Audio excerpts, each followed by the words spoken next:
चलिए बच्चों, तो शुरू करते हैं आज की नई क्लास। क्या हाल चाल? आशा करता हूँ सभी लोग बहुत ही ज़्यादा अच्छे और स्वस्थ होंगे। और आज की क्लास होगी हिंदी की कक्षा 12 के लिए, और ये हाई स्कूल के लिए भी इम्पॉर्टेंट हो सकती है, किंतु हाई स्कूल में छोटे छोटे पत्र लेखन या एप्लीकेशन पूछी जाती, प्रार्थना पत्र। और जो इंटर में आ जाओगे तो उनके लिए कौन कौन से प्रार्थना पत्र और आपकी 2 कहानियाँ बहादुर और पंचलाइट, इसका सारांश और इसके उद्देश्य, मुख्य पात्र का चरित्र चित्रण, भाषा शैली, सब इसके बारे में चर्चा करेंगे कि कैसे कापियों में लिखते हैं। तो इसके लिए क्या करेंगे, सबसे पहले ये समझ लो कि परीक्षा देने जा रहे हो तो आज ही हिंदी को ख़त्म कर लो, कल के लिए मत रखना। कल आराम से रिलैक्स होके अपनी पूरी तैयारी कर लेना। कापी पेन पेंसिल पटरी प्रकाल रबड़ है ना, सब कुछ अपना स्वयं लेके जाना, 2-2 पेन लेके जाना। और आपको क्या करना है, एग्ज़ाम सेंटर में जाने से पहले अपने दिमाग को बिल्कुल फ्रेश रखना है। हल्का भोजन लेकर के जाना है, लेकर के नहीं, खा करके, उसी को कहते हैं कि ले करके। उसके बाद पोशाक ऐसी हो कि आप डिस्टर्ब ना हो, इरिटेट ना हो, इचिंग ना हो, आपको खुजली ना हो, और टाइट ना हो कि वहाँ चेकिंग करते दौरान वो आपसे इधर उधर आपको डिस्टर्ब करे, है ना। तो जीन्स वगैरह पहन के नहीं जाना है आपको। नॉर्मल हम कहते हैं आप विद्यालय की ड्रेस पहन के जाइए। किसी भी विद्यालय की ड्रेस ऐसी नहीं होती है जो आपको अनकम्फर्टेबल फील करवाए, तो आप अपनी ड्रेस पहन के जाइए। इसके बाद विद्यालय सेंटर में बैठने के बाद वहाँ का माहौल देखिए, सख्त तो नहीं है, टाइट तो नहीं है। वहाँ जाते इधर उधर नकल और बहस, किसी से बातचीत करोगे उठा के बाहर बैठा देगा, ब्लॉक कर देगा और आपको बुक कर देगा मैं कॉपी के, और कभी जीवन में परीक्षा नहीं दे पाओगे इंटर की। तो इसके लिए आपको क्या करना है, कुछ नहीं करना है, अपने आप को संतुलित रखना है और बिल्कुल पास हो जाओगे। हिंदी के पेपर में, विज्ञान के पेपर में, मैथ के पेपर में, सब पेपर जो आपका पेपर होगा बिल्कुल पास हो जाओगे। आपने साल भर पढ़ाई करी है, बिल्कुल नहीं घबराना है ना। उठो और चलो, और तब तक ना रुको जब तक तुम्हें लक्ष्य की प्राप्ति ना हो जाए। तो आज से अभी कापी के जो हमारे इंटर और हाई स्कूल के बच्चे हैं उनकी छुट्टियां हो ही गई, तो उठ जाओ, अभी नहा धो लो, आराम से फ्रेश हो जाओ। उसके बाद अगर शाम का समय, हमारे वीडियो शाम तक पहुंच रहा है, सुबह तक जब भी पहुंच रहा है, उस समय से उठ जाइए और बिल्कुल मत घबराइए। आज ही रात भर में जितना पढ़ डालना है पढ़ डालो, कल सुबह थोड़ा बहुत पढ़ लो। उसके बाद दोपहर से 12-1 बजे से इसको कापी को पैर छू के रख दो कि अब भैया हो गए, तुम हमारे हम तुम्हारे। हमने एक बार आपसे बताया भी था, बस फिर नहीं परेशान होना कि लाओ मैं ये भी पढ़ लूँ, लाओ मैं ये भी पढ़ लूँ, ये सब गलत बात है। तो चलो कुछ बताता चलता हूँ, मैं कुछ कहता चलता हूँ, बाद में अपनी क्लास शुरू करते हैं। कि मैं अगर तड़पूँ तो तड़पूँ, तुम ना मेरे लिए तड़पना।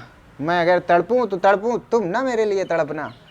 और तुम अगर तड़पे तो फिर मजबूर हो जाऊँगा मैं अगर देखूँ तो देखूँ, तुम ना मुझको देखना। और तुमने अगर देखा तो फिर आँखों से दूर हो जाऊँगा मैं अगर चाहूँ तो चाहूँ, तुम ना मुझको चाहना। और तुमने अगर चाहा तो फिर क्या, मगरूर हो जाऊँगा मैं, मजबूर हो जाऊँगा मैं, कमज़ोर हो जाऊँगा मैं, मगरूर हो जाऊँगा मैं। समझ में आ गई बात? तो बच्चों चलिए आज की क्लास को शुरू करते हैं। पत्र लेखन से शुरू करेंगे। तो पत्र लेखन में देखो बच्चों क्या है, पत्र लेखन, पत्र सबने लिखा होगा हैं, हेलो डियर ऐसे करके पत्र लिखे हो सब लोग। वो वाला पत्र नहीं लिखना है तुमको, ऑफिशियल पत्र लिखना है। किसको? जो 3 चीज़ों के पत्र तुम्हारे लिए इंपॉर्टेंट है। एक पत्र मैंने ये लिखा है, एक व्यवसाय में ऋण के लिए, व्यवसाय ऋण। और एक तुम्हारा मोहल्ले में सफाई, इलेक्ट्रिसिटी बिल, कुछ भी हो सकता है, मतलब तुम्हारे मोहल्ले में, ज़िले में, ब्लॉक में, गांव में, कहीं भी हो सकता है। तो सफाई के लिए, व्यवसाय के लिए और नियुक्ति के लिए। तो इसका फॉर्मेट क्या होगा? अब तुम ABCD कक्षा में नहीं पढ़ते हो, है ना, अब तुम पढ़ते हो 12 में। उसको लिखना कैसे, ये देखो। तुम मेरा पेट पिराने के कारण मैं विद्यालय नहीं आ रहा हूँ, अब इस प्रकार का नहीं लिखना है ना। अब तुमको अच्छे तरीके से उसको डिनोट करना है। तो सबसे पहले यहाँ पे एड्रेस होगा 2 लाइनों में, ये 2 लाइनें एड्रेस की। एड्रेस यहाँ तुम्हारा परीक्षा भवन करके तो भी तुम डाल सकते हो, या जो तुम्हारा गांव में, मतलब तुम्हारा एड्रेस होगा यहाँ, सेंडर का एड्रेस, ठीक। उसके बाद यहाँ तारीख डालोगे, जो परीक्षा की दिनांक होगी वही यहाँ पे डालोगे। परीक्षा की दिनांक डालने के बाद सेवा में के बाद ये कामा बढ़िया, फिर प्रबंधक महोदय या कंपनी के मालिक महोदय, अरे कुछ भी प्रबंधक महोदय डालोगे, ये ज़्यादा अच्छा है। अगर आ जाए नियुक्ति के लिए, क्लर्क की हो, चपरासी की हो, घंटी बजाने की हो, कुछ हो, ऐसे लिखना है। इसका एक फॉर्मेट देख लो, ये 3 लाइनें बिल्कुल सीरियल से ऐसे बिल्कुल सामने, है ना, इधर उधर ना भगे। इसके बाद देखो विषय में तुमको लिखेंगे नियुक्ति लिपिक, नियुक्ति पद हेतु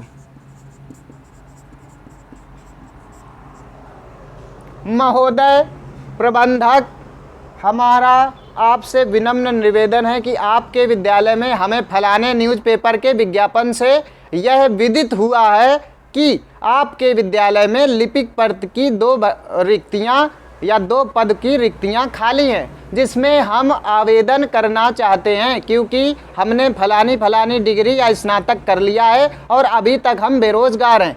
हो गई इतनी सी बात, अभी तक हम बेरोजगार हैं, इसलिए हम अभीष्ट पदों के लिए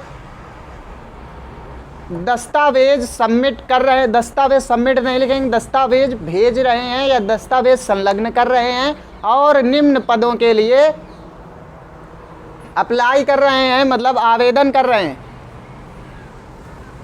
अब इसमें लिखेंगे परीक्षा या उपलब्ध की गई डिग्रियां या शैक्षणिक स्थिति, इसे लिख देंगे शैक्षणिक स्थिति।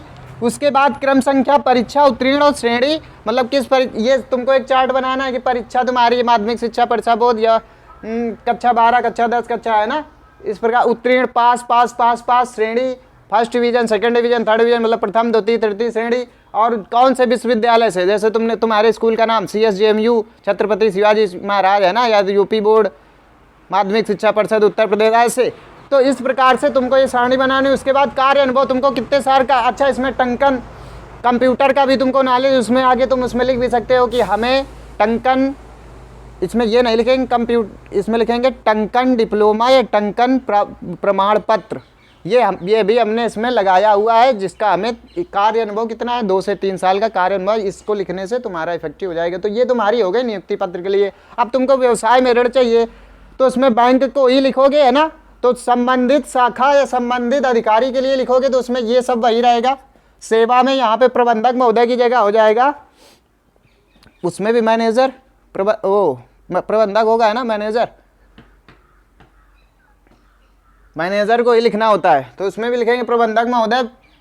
ग्रामीण, यूपी बैंक, स्टेट बैंक, जो भी तुम्हारी बैंक हो, बैंक ऑफ बड़ौदा, फिर उसका पता पतारा, कानपुर, घाटमपुर, बनारस, लखनऊ, दिल्ली, जो आपका पता हो वो लिख देंगे। उसके बाद विषय, कुटीर उद्योग शुरू करने के लिए बैंक से लोन प्राप्त करने के लिए प्रार्थना पत्र, या कुटीर उद्योग शुरू करने के लिए लोन के लिए प्रार्थना पत्र। इतना हो गया। फिर महोदय लिखेंगे मैं फलाने मैं गरीब तबके का, सामान्य वर्ग का या OBC जनरल वर्ग से क्रेडिट से आता हूँ और इस प्रकार से मैं अभी तक बेरोजगार हूँ। मैं निम्न तरीके से अपना एक व्यवसाय शुरू करना चाहता हूँ, जिसके लिए हमको फलाने की ज़रूरत है। उसके बाद अपने डॉक्यूमेंट, यहाँ भी विवरण देना पड़ेगा। विवरण में लिखोगे जो तुम्हारे पास कागजात हैं, तुमने कितनी पढ़ाई करी है, तुम क्या करना चाहते हो, अपने व्यवसाय का भी वर्णन देना होगा कि हम ये व्यवसाय करेंगे, उसमें कितनी लागत है और कितना हमको उसमें बेनिफिट होगा, उस प्रकार से। उसके बाद कार्य अनुभव यहाँ नहीं लिखेंगे,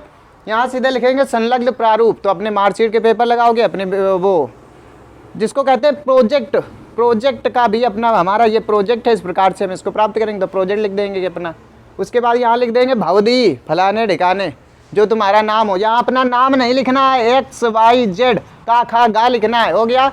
इसके बाद अब सफाई के लिए तो इतना सब कुछ लिखेंगे। यहाँ लिखेंगे प्रबंधक महोदय नहीं लिखेंगे। अब यहाँ जिलाधिकारी या नगर निगम अधिकारी या नगर निगम अध्यक्ष जो लिखना हो, जिस अंडर में सफाई कर्मचारी आता है वो लिखना है, तो इसमें लिखेंगे जिलाधिकारी। फिर उसके बाद घाटमपुर, कानपुर, पतारा जो हो वो लिख दो। उसके बाद विषय, गाँव में साफ सफाई के लिए महोदय हमारे विदित, ऐसे लिखेंगे महोदय आपसे विनम्र निवेदन है कि हमारे गांव फलाने में या हमारे ज़िले बनारस में या हमारे, इस समय देखो कुंभ में कितनी भीड़ गंदगी सब फैली है, तो कुंभ प्रयागराज के समापन के बाद हमारे ज़िले में भयंकर गंदगी और भयंकर अपशिष्ट की मात्रा बढ़ गई है, जिससे हम लोगों की बीमारी की आशंका बहुत ज़्यादा बढ़ गई। हम लोग निरंतर बीमार हो रहे हैं और इसकी लगातार हमारी सुनवाई नहीं हो रही है। इस पत्र की सहायता से हम ये चाहते हैं कि आप हमारी विनती को सुनें और उसके बाद हमारे ज़िले में या हमारे गांव में, मोहल्ले में, जहाँ के लिए लिखना है, हम तीनों शब्द इसलिए यूज कर रहे हैं, जिसके लिए तुमको लिखना है उसके लिए लिख देना होता है। साफ सफाई के सफाई कर्मचारियों को नियुक्त करके ज़्यादा से ज़्यादा संख्या में साफ सफाई करवाइए, करवाई जाए, करवाइए नहीं, करवाई जाए तो आपकी मान दया होगी। इसके बाद पैराग्राफ चेंज करेंगे, फिर से अपनी बात एक बार लिखेंगे कि फलानी फलानी दिन से इतनी गंदगी है, इतनी जनसंख्या रहती है। उसमें कुछ डाटा, मतलब स्पेसिफाई डाटा होना चाहिए। कम से कम तुमको एक पेज पूरा भर देना है लिखते लिखते। उसके बाद तुमको अपना भाई भावदी लिख देना है, का खा गा लिख देना, अपना नाम नहीं लिखना है। यहाँ पे तुम्हारा पता होगा, सेंडर्स का पता, यहाँ दिनांक होगी। ये हो गया तुम्हारा पत्र लेखन। अब चलिए बच्चों चलते हैं हम कहानी की तरफ, जो तुम्हारी दो कहानियाँ हैं, एक बहादुर और एक पंचलाइट। तो बहादुर पहले देख लो। बहादुर लिखी गई है अमरकांत के द्वारा। अमरकांत के द्वारा बहादुर कहानी जो लिखी गई है, पूछे बताए कहेगा अमरकांत का ये बहादुर कहानी का सारांश लिखो। तो बहादुर एक नेपाली लड़का है जो राज बहादुर है ना, उसके बारे में आधारित है और बड़ी ही मार्मिक कहानी, बड़ी ही प्रेम से भरी कहानी है और मातृ पितृ भक्ति से भरी हुई कहानी। इसकी भाषा शैली भी यही होगी कि प्रेमत्व और वात्सल्य से भरी हुई कहानी है। और इसमें एक बच्चे की आत्मसम्मान और बच्चे के मातृत्व और समाज में ऊंच नीचता के प्रति भेदभाव को दर्शाया गया है। तो इसमें बहादुर कहानी में बच्चों क्या किया गया, सुन लो, यही लिख के छाप के आना है। कहानी सुना दूंगा मैं बोल के, इसमें लिखने वाली कोई चीज़ नहीं है। तो सुनो, 5 मिनट में कहानी खत्म करते हैं। 80 से 70 वर्ड नहीं, इसमें देखो 200-250 वर्ड हो जाएंगे। जैसा जैसा बोलूँ वैसे सुनते जाना। कहानी का सारांश प्रश्न आएगा या कहानी का उद्देश्य एक है जैसा होता है, दोनों नहीं होता है। उद्देश्य से बात अलग होती है, उसमें तुमको बताना पड़ेगा। तो कहानी का सारांश पहले सुनो। कहानी के सारांश में शुरू होगा कि अमरकांत द्वारा लिखी गई बहादुर कहानी एक नेपाली लड़का राज बहादुर के चरित्र पर आधारित है। इसमें समाज के ऊंच नीचता को दर्शाया गया है।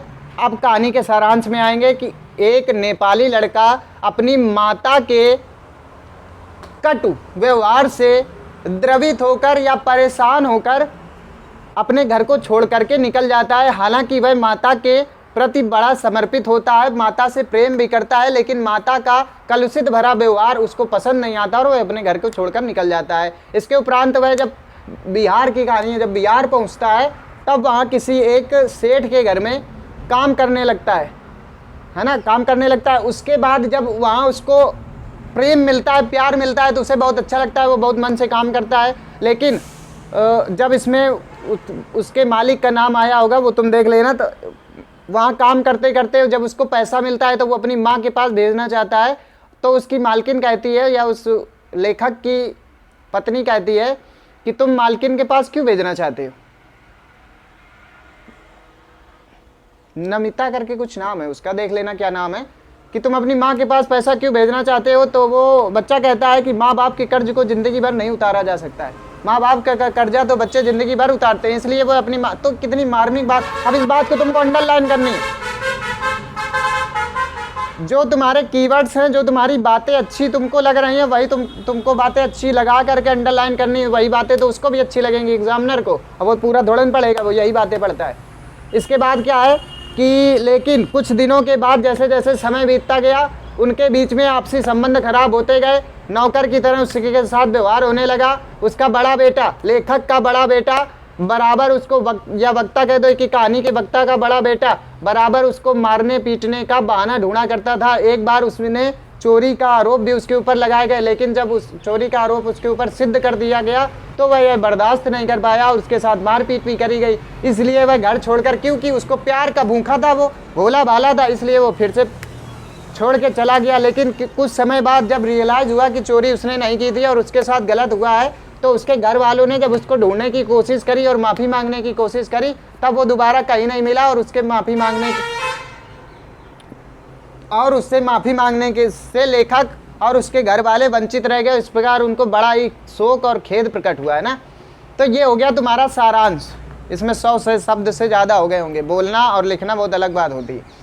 अब इसके बाद बच्चों इसका उद्देश्य, इस कहानी के उद्देश्य यह है कि लेखक हमको उच्चता नीचता या समानता के प्रति जो हमारा गैप है समाज में, इस गैप को, इस दरार को दिखाने की कोशिश कर रहा है कि किस प्रकार से समाज में बड़े लोग, देखा होगा कभी कोई गांव ऐसे सड़क में टहल रहा हो, ज़्यादा अच्छे कपड़े लगते ना पहनो, तो उसको तुम भी हे दृष्टि से देखते हो कि अरे यार हटाओ इसको, इससे कौन बात करेगा। अब कोई वहीं कार से उतरे जा रहे तो तुम उसके बगल में खड़े हो जाओगे, शायद हमसे ये बात कर ले, शायद हमसे ये पता है पूछ ले, है ना। तो ऐसा होता है। तो ये समाज में एक मानसिकता जो बनी हुई है, जो एक मार्मिक चीज़ है, जो नहीं होना चाहिए, उस चीज़ को दिखाने के लिए लेखक ने कि अभी तुम लोग इंटर में हो, इस चीज़ को समझो कि हमको आगे चल के भेदभाव नहीं करना है। इस कहानी का यही उद्देश्य है, इस कहानी का यही उद्देश्य है। समझ में आ गई बात कि तुमको कभी भी समाज में ऊंच नीचता या पैसे के लिए जो धन की कैटेगरी बांटी गई है कि तुम पिछड़ा, तुम ये ऐसे है ना, तो इस प्रकार की चीज़ों में नहीं फंसना है। सबके साथ समान व्यवहार करना है। किसी गरीब के प्रति मानवता से कैसे प्यार दिखाया जाना है, यही इस कहानी का उद्देश्य है कि हमेशा हमको मानवता के हिसाब से पेश आना चाहिए, चाहे वो गरीब हो, चाहे अमीर हो, चाहे वो हमसे उच्च हो, चाहे हमसे निम्न हो। कभी हमको नौकर को नौकर नहीं समझना चाहिए और हमको कभी किसी गरीब को गरीब नहीं समझना चाहिए। वो भी एक इंसान है, तो इंसान से इंसानियत की तरह रहना चाहिए। इस कहानी का उद्देश्य यही है। इसके बाद हम इसकी मुख्य चरित्र, तो मुख्य चरित्र हमने बता दिया, वही है तुम्हारा राज बहादुर। तो राज बहादुर के बारे में लिख देना है कि राज बहादुर भोला भाला, तो हेडिंग डाल दो भोला भाला चरित्र वाला। फिर लिख दो कि मातृ पितृ से ओतपोत और प्रेम का भूखा, ऐसे 3-4 हेडिंग बना दोगे। अरे देखो 5 नंबर फिर कैसे प्रेम का भूखा कैसे, कि माता उसके साथ अच्छा व्यवहार नहीं करती थी, फिर भी वह माता के प्रति इतना समर्पित था, लेकिन जब उसको प्यार नहीं मिला तो प्यार की तृष्णा में वो छोड़ करके उसको चला गया। किसको? अपनी माता को छोड़ करके, प्यार की भूख के लिए, प्यार की तलाश के लिए वो छोड़कर चला गया। और पुनः जब उसे अन्य किसी घर में मालिक से प्यार मिला तो वह वहीं रम गया, वहीं रहने लगा। लेकिन जब धीरे धीरे उसे प्यार फिर से नहीं मिला तो फिर घर छोड़ के चला गया। इस प्रकार ये सिद्ध होता है कि राज बहादुर हमारा प्यार का भूखा था। इतनी सी बात हो गई। इसके बाद बच्चों क्या होगा, भाषा शैली इसकी बड़ी ही मार्मिक और प्रेरित करने वाली, और लेखक के द्वारा इस भाषा शैली में यह बताया गया है कि किस प्रकार से हमको ऊंच नीच में भेदभाव नहीं करना चाहिए। यह इसकी भाषा शैली है। भाषा शैली इसकी प्रेम से भरी हुई, वात्सल्य और मार्मिक है ना। इसके बाद अब आ जाओ पंचलाइट में। पंचलाइट में बच्चों क्या, पंचलाइट में कुछ नहीं है।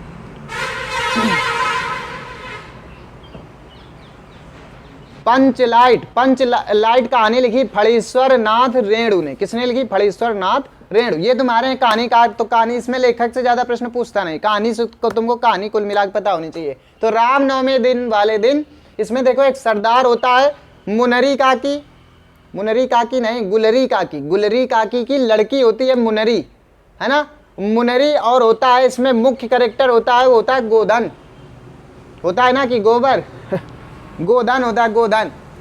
और सरदार मतलब जो पंच होते हैं वो होते हैं, और इसमें कुछ छोटे मोटे काकी वाकी ये।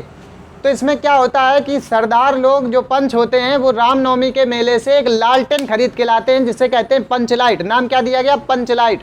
अब जब गांव में ये आए तो इसको देखने के लिए, अच्छा इस कहानी में दर्शाया क्या गया है कि अंचल क्षेत्रों की, अंचल क्षेत्र का मतलब होता है जैसे तुम्हारा गाँव है ककरैया, अमरीपुर, दिलबरार, तो ऐसे तुम्हारे गांव है। तो इन अंचलों, इन गांवों को, छोटे छोटे को अंचल कहते हैं। जैसे पूर्वांचल, मध्यांचल और पश्चिमांचल, है ना, ये होते हैं। जैसे पूर्वांचल में हो गए मुन्ना भैया, मुन्ना भैया समझ रहे हो ना, तो पूर्वांचल ऐसे हो गए, मिर्जापुर, ये सब पूर्वांचल हो गए तुम्हारे, प्रयागराज।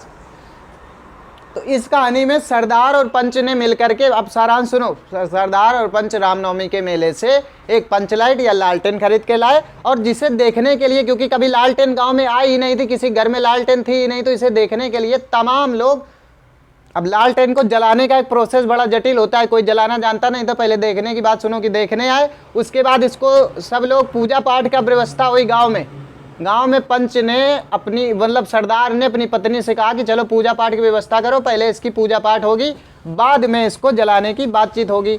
अब उधर कोई इसको जलाना जानता नहीं था, और गुलरी काकी ने, गोधन नाम का एक लड़का था, वह उसकी लड़की मुनरी से प्रेम करता था। प्रेम का मतलब समझते हो, उसको पसंद करता था, चुप चुप के उससे मिलता था, और उसकी गली में जाता था तो आज फिर, है ना। तो ऐसे करके वो सलीमा का गाना गाता था, सलीमा का गाना गाता था। सलीमा एक पिक्चर है, मतलब यह कोई गायक होगी, उसका गाना गाता था।